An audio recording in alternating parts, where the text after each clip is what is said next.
Look, at the end of the day, everything that happens, just every day, another person that agrees with me decides they have to denounce me on social media for clout.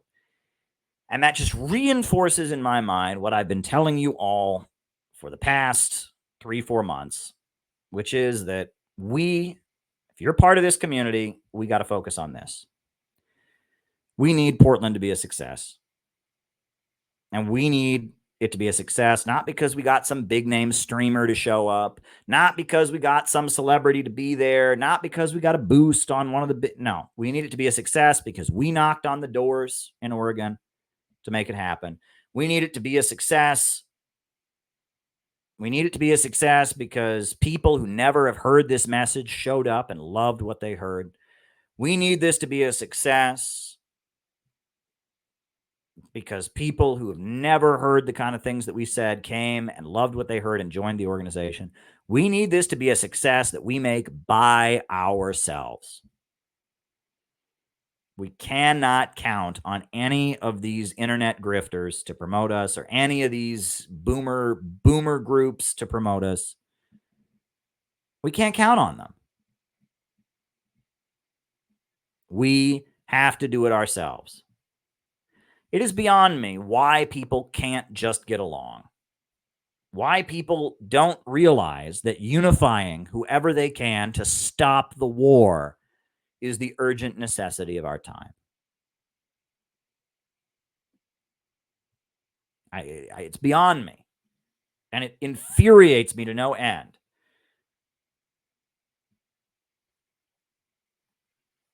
But I've been trying to keep my spirits high. I went to the gym today and exercised, did some work for RT this afternoon. Uh, you know, focusing on different things. I got other things weighing on my mind lately. Sometimes there are problems that, you set aside and they're still there and they're still there. And then, you just have to deal with them. And, I'm just like anybody else. You got to deal with things. But I keep coming back to the story I told you all about the drain in my shower. Do people remember that? Right? There's somebody who's laughing right now. There's somebody who, and I said, the drain in my shower. Someone's just laughing, like, what is he talking about? Oh my God. But no, I keep coming back. Do you folks remember the story about the drain in my shower? Well, I'm going to tell that story one more time. Talking to you guys cheers me up. I got to say, I feel so much better having talked to all of you just now. I got to tell you, it's weird. All day I've been trying to get my spirits high. And now that I'm engaging with you, there's 126 of you watching right now. I actually feel oddly better. I should talk to you guys more often. I'm actually in a better mood. But let me tell you the story about my shower. I told it before on these streams, but I'm going to tell it again.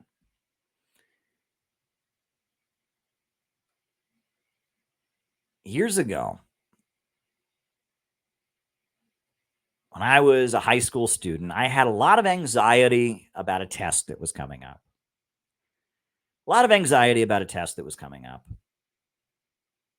I was very worried about the grade I would get.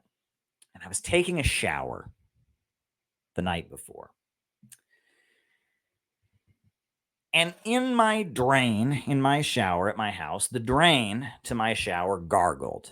You ever have a drain that gargles as you're showering and the water is going down the shower? It's going gargle.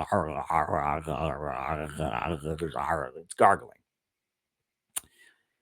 And I realized that I could make the gargling stop if I put my foot on top of the drain and I pressed my foot on top of the shower drain, it would stop gargling. It was a very uncomfortable position, putting my foot on top of the shower drain. Very, very uncomfortable. But it would make the gargling stop. And so I said to myself in that moment, if I hold my foot on top of the shower drain for the entire shower, even though it's uncomfortable, even though it hurts, if I hold my foot on top of the shower,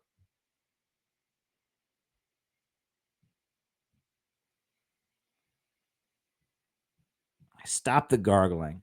I said, I will get the passing grade I need to get.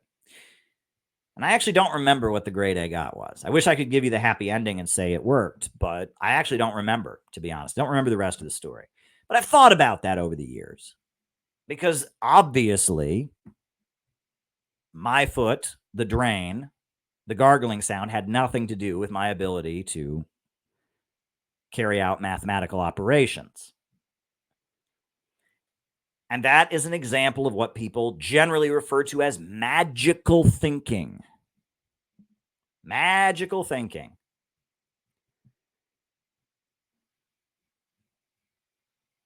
However, let me back up, right? And the way I used to think about that story for years, the way I thought about it as just a regular communist, the way I thought about that was I thought, well, that is religion, the opiate of the people, right? A poor person, they cannot change their conditions. They're oppressed, but they invent this religion, the heart of a heartless world, the soul of soulless conditions. They invent magic through which they try to improve their conditions, and that's the tragedy, etc. And that was the way I thought about it, right? Is religion is the sigh of the oppressed, the heart of a heartless world. And this is what people, when they're in desperate circumstances, they invent some magical something, magical thinking that they can do to somehow change things that they cannot change or whatever. That was how I used to think about it. But recently,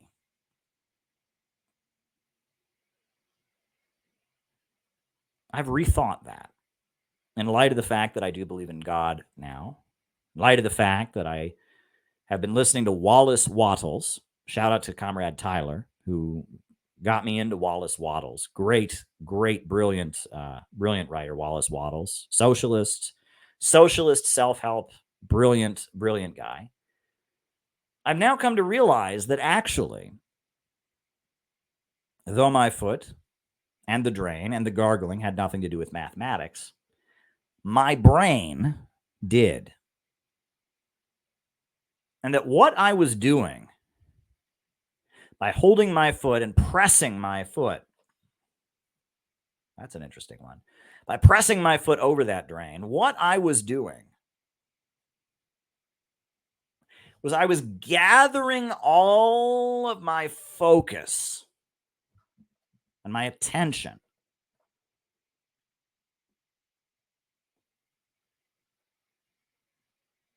by exerting myself the way I did.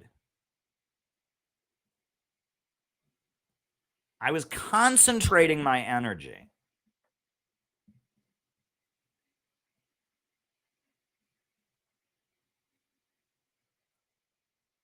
and even if one wants to view that in a purely material way, take spiritual forces out of the question. Take if someone says I was awakening my ancestors, or take all of that out. Just put that in purely material terms. I was concentrating my mind on I am pressing my foot on the drain because of the fact that I am trying to accomplish what I'm trying to accomplish.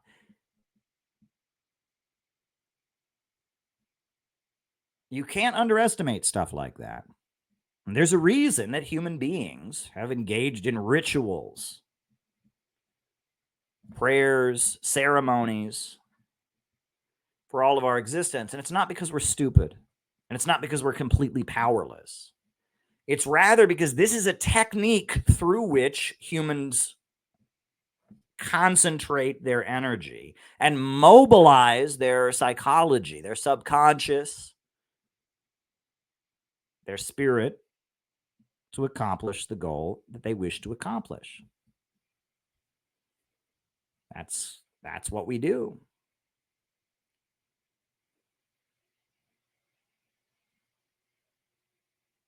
And because of that,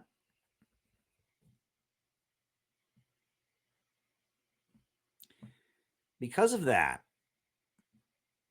I will make a request of all of you. This may be an odd request to make, but I will make this request because right now, I can guarantee you that this conference and the success that we have in Portland is a lot more important than my math test was back when I was in high school. It's a lot more important than that. And what we urgently need is success in Portland. We need that auditorium full. We need it packed.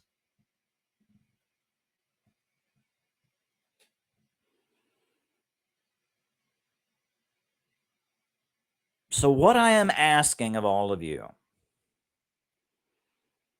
I'm asking for you to make some kind of commitment to yourself, some kind of exercise in willpower,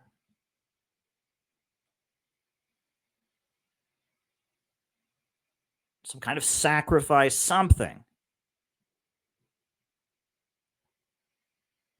to center your focus on our success in Portland.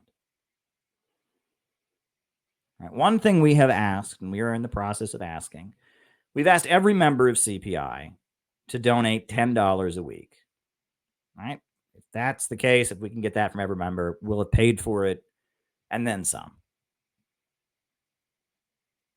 But some of the $10 that we're getting from people to sponsor this conference are way, way more powerful. Way more powerful than the other $10 that we're getting.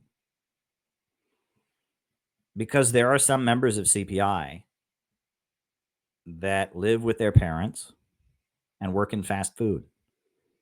And that $10 is coming out of a check for maybe $200 that they get per week. That's all their spending money that they have as they live at home and are struggling to try and figure out what they're going to do with their life.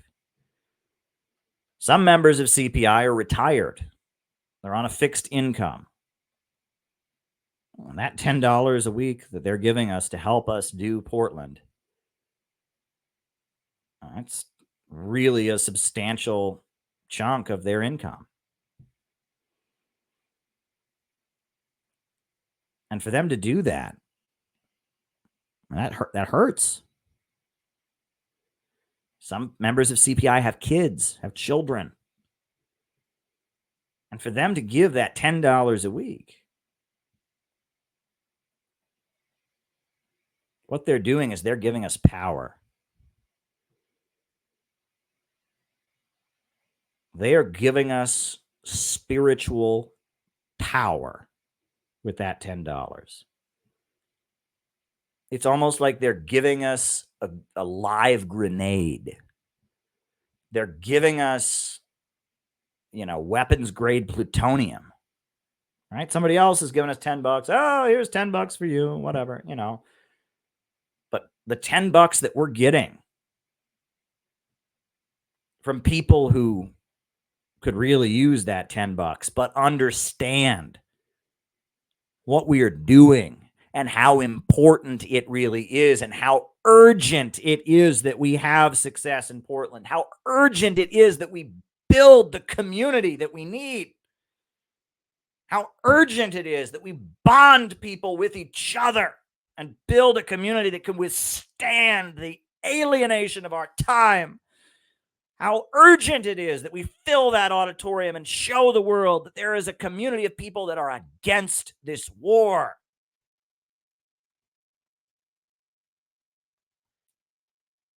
And they understand that.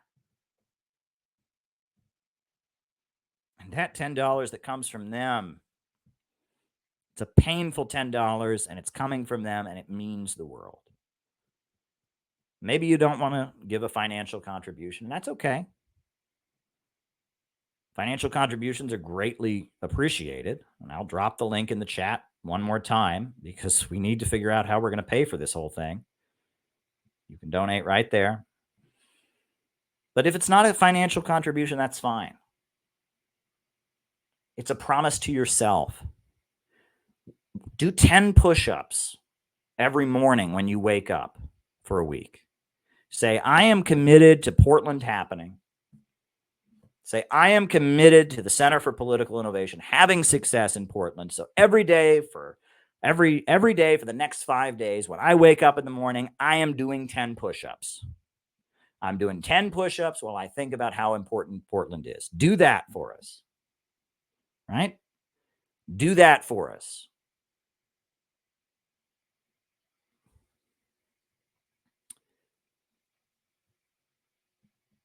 Do something for us.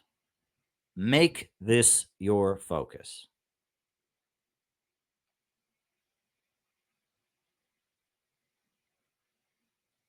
Because we need your energy.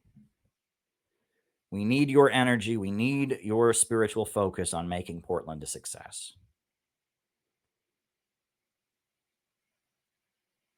If I was just putting on a show for you all, I was just trying to entertain you all,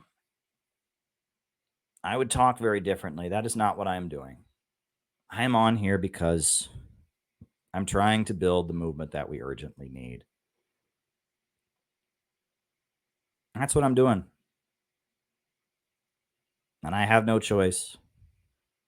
And I'm going to keep doing it, no matter how many people betray me, how many people stab me in the back, no matter how many people block me on Twitter, no matter how many people disavow me for clout. I am going to keep doing what I'm doing. The reason is because I understand the contents of these posters, these memes, whatever you want to call them. I know what side of history that I'm on. I'll repeat. I know what side of history I am on. I know that I'm flawed, and I know that I've made mistakes, and I know that I'm not the savior of humanity, and I know that I am not the next Lenin, and I know that I am not the next Che Guevara, and I know that I don't have some amazing new synthesis that's going to change the future of communism for all history to come. And I know that the United States is not the center of the world, and I know that CPI is not the one true vanguard party that is going to march us into the bold future. I know that.